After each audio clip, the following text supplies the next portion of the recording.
In this video, we'll be doing lesson 3-6, where we look at solving equations by multiplying or dividing decimals. So before we get too far, some things that we want to make sure that everybody is on the same page about are the positive and negative rules. So we're going to write them off to the side. Positive and negative rules. When we have a positive number times a positive number, our answer stays positive. When we have a positive number times a negative number, our answer becomes negative. When we have a negative number times a negative number, our answer is positive. So as we're working through this, you're going to have some situations where you have positives and positives, and they stay positive. You're going to have some situations where you have a positive times a negative, and you need to remember that that means your answer is negative. And then you're going to have some situations where you have a negative times a negative, and when there's two negatives multiplying, the answer ends up being positive. So these rules are just good to remember. So what we're going to be doing is we're going to be solving, starting off by dividing. So every day the school cafeteria uses about 85.8 gallons of milk. About how many days will it take for the cafeteria to use 250 gallons in the refrigerator? So the way they set this up is they're going to have the daily milk consumption, which is 85.8, times number of days, which we don't know, so they used an X, equals the 250 gallons that we have. So that's the problem that we're going to be solving. 85.8x equals 250. When we look at this, the main thing to always remember when you're solving equations is that you're trying to get the variable by itself. To get the variable by itself, you need to do the opposite of what's happening next to the variable. Right now, it says 85.8x, which means that it's being multiplied. The opposite of multiplying is dividing. So if I divide that side by 85.8x, it's going to go away. Whatever I do to one side, I have to always do to both sides. So each side.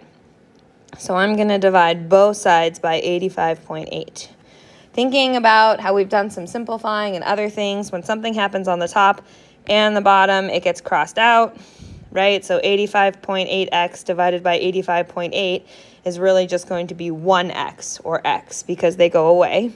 And then you're going to do the math on the other side. So you're going to do 250 divided by 85.8. When you do that, you get 2.914, and then it just kind of keeps going, right, with a bunch of different numbers. So we're going to round to the nearest whole number because we're talking about days. So if we rounded that 2.9, we're going to round it up to a 3. So the school would take about 3 days to use 250 gallons of milk. Okay, so again, it was being multiplied. 85.8x was being multiplied. So we divided by 85.8 on both sides to get rid of that. So all we had left was the x. And we did the math to solve that. Okay. Sometimes, so that's by dividing. So if you have multiplying in your problem, then you're going to solve by dividing. If you have dividing in your problem, then you're going to multiply to solve. So let's look at an example of that. So they gave us 37.5, negative 37.5 equals c over negative 1.2. So the c is being divided by negative 1.2, which means I need to do the opposite of dividing, which is multiply, and I need to always use the number that's being used. So c divided by negative 1.2, if I multiply each side by negative 1.2, then that's going to solve that. And I'll show you off to the side kind of how that works. So what's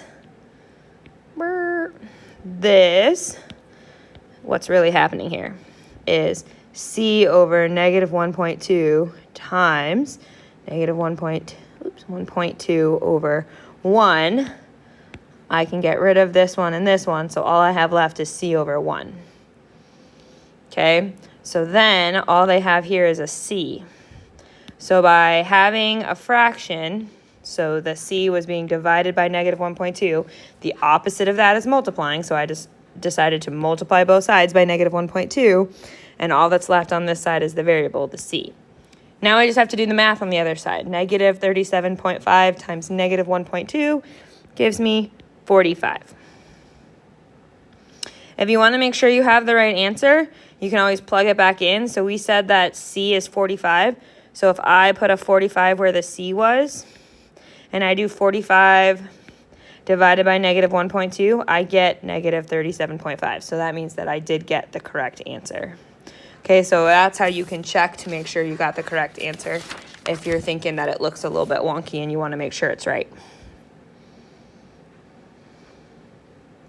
Okay, when you're ready, go ahead and flip your paper over and we'll start on the back.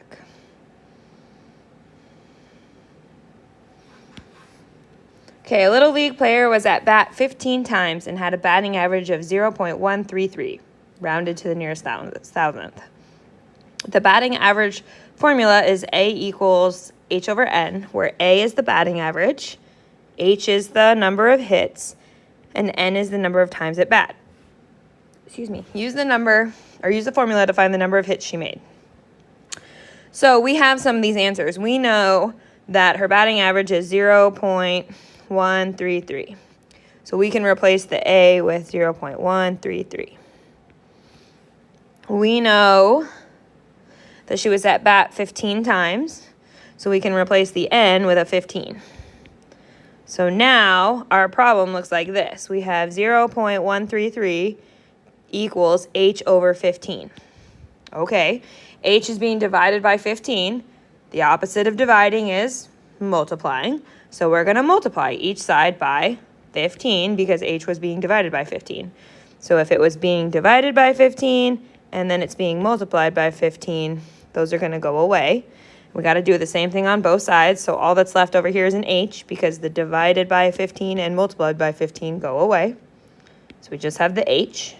And then on this side, we have 0.133 times 15, and we get 1.995. We're going to round to the nearest whole number, which is 2. So the Little League player made 2 hits. Okay, so based off their batting average and the amount of times they were at bat, we were able to solve to figure out how many times they hit. All right, so let's do the quick check. I'm going to do A with you for this first one. So let's set that up. Steps we're going to follow. Let's put them right here. Steps. Number 1, you're going to rewrite the problem. Number 2, you're going to do the opposite. If it's being divided, you're going to multiply. If it's being multiplied, you're going to divide. And then you're going to solve on the other side.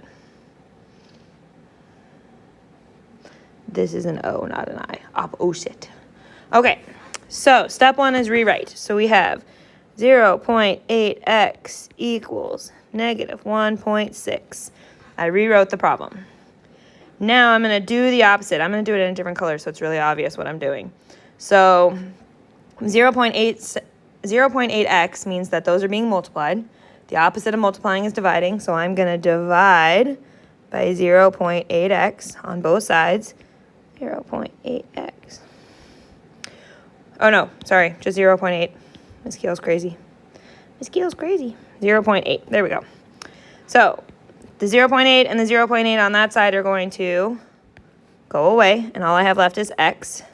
And then I do negative 1.6 divided by 0.8. I have a negative divided by a positive, means my answer is going to be negative. So I'm going to have negative 2. X equals negative 2. So I rewrote the problem. 0.8x equals negative 1.6. I figured out that this was being multiplied and decided to do the opposite, which was divide both sides by that 0.8. And then I got negative 2 when I did solve that problem. Okay, so you're going to go ahead and pause your video and do B and C on your own, and then we'll come back together to check them.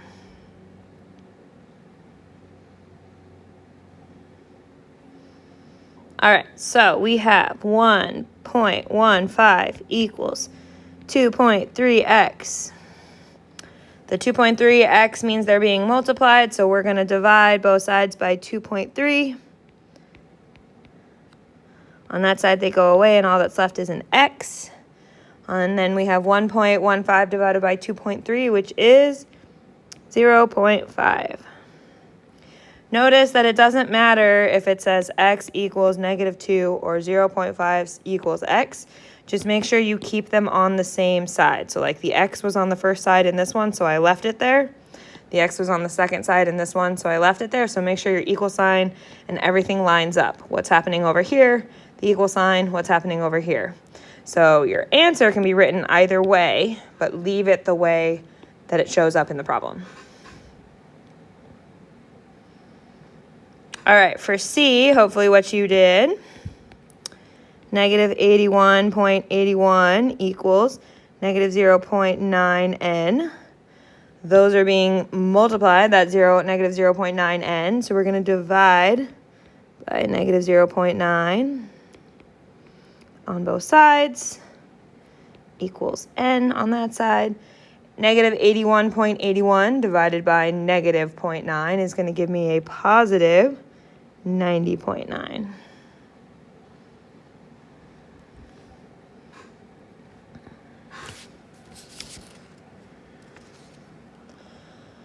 All right, let's do the quick check together for D. So, rewrite r over -6.0 equals 0.5. Notice that I left a little bit of space here. That will come in handy. So when you're rewriting the fraction ones, leave a little bit of space before them. All right, -0.6 or 6.0, right, is underneath the r, which means that it's r divided by -6.0. The opposite of dividing is multiplying. So we're going to multiply both sides by -6.0. Multiply by -6.0. By doing that, right, on this side, those are going to go away, and all that's going to be left is the r. And then on the other side, you need to solve. 0.5 times -6.0 is going to give me -3. So see, I left a little bit of space because I knew since it was a fraction, I was going to have to go back and multiply to show my work. So if I leave a little bit of space, then I can just put the multiplier in front. But this is why we're rewriting first, then doing the opposite. So you add this in afterwards, and then solving. Otherwise, you're going to get confused. All right, go ahead and pause your video and do E and F on your own, and then we'll come back together and check them.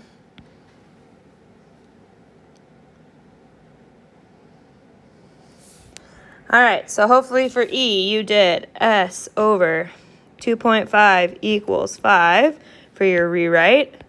And then you said S divided by 2.5 means that the opposite of that is times 2.5 times 2.5 on both sides. When you do that, all that's left on the first side is that S equals, and 5 times 2.5 should be 12.5.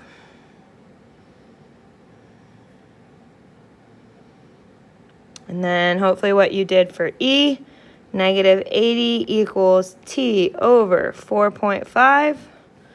That over 4.5 or divided by 4.5 means that the opposite is multiplying by 4.5 on both sides. We have equals T on that side, that's all that's left. And then we have 4.5 times -80, which is -360.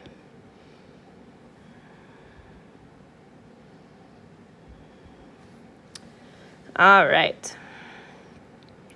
You paid $7.70 to mail a package that weighed 5.5 pounds.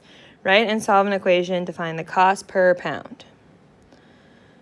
So $5.5 per pound, but we don't know the per pound, so we're going to make per pound an X. So I could have like 5.5 times the pound, each amount of pounds, equals 770. So 5.5 times a pound, however many pounds there are, is going to change my answer to equal 770. So now that I've set it up, go ahead and pause your video and you're going to solve it on your own, and then we'll come back together.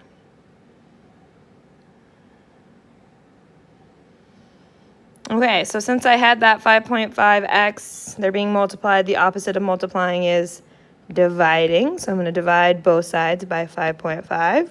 When I do that, I have x equals 140. So each pound cost $1.40.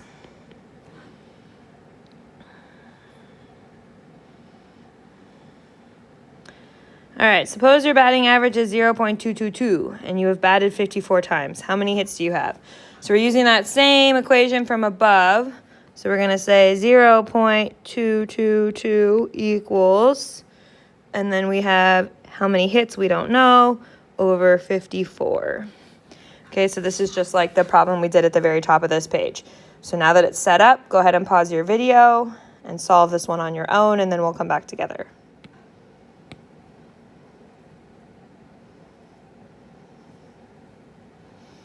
All right, so since I have h divided by 54, that means the opposite is timesing both sides by 54. And I end up with just an h on that side. 54 times 0.222 is about 12. So if we round it, it's going to be 12. So 12 hits. Let's say about 12 because it's like 11 point something.